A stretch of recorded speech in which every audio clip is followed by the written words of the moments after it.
We have to do ear training a little bit if we want to progress from where we are. I mean, most teachers will have to do a certain amount of ear training.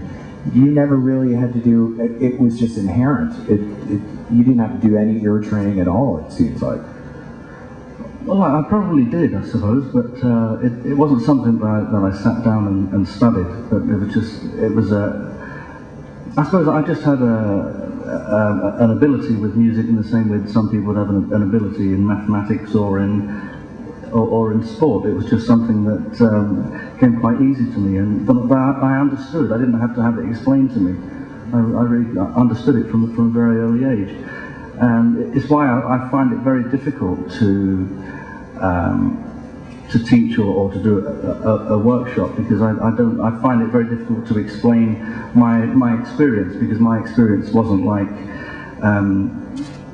wanting to play the guitar, finding a teacher, learning how to play from that teacher, going to a college. And I didn't have any. I've been on the road since I was 15.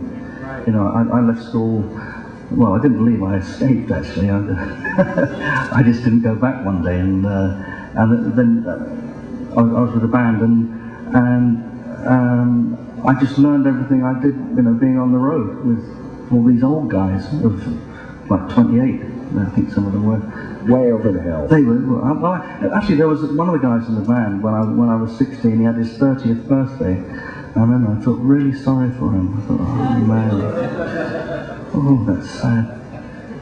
It's a terrible story. Well, what was the first door opening for you as a guitarist? What was the first time on a technical level where you went, you know what, I can do this for a living?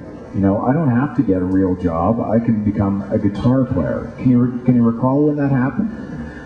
Yeah, it was pretty early, because I used to go to there was a little music store in our town, and I used to go there every Saturday. I was 8 years old, and I used to go there and play in the window. And the guy that owned the store was very shrewd. He realised, you know, little cute kids sitting in the window, you know, that would get the customers coming in. So I used to go and sit there every Saturday afternoon, and then I started playing a few little things around the town, and then I started working. My dad had a band, and we used to play for weddings and things. And I started playing in my dad's band when I was 11 or 12, and then from there, I started playing some jazz groups in London from about the age of 14, I think I was. And so it was a bizarre childhood, really. I didn't really have the kind of I didn't have that kind of childhood that most, you know. If you didn't go to the prom, you were probably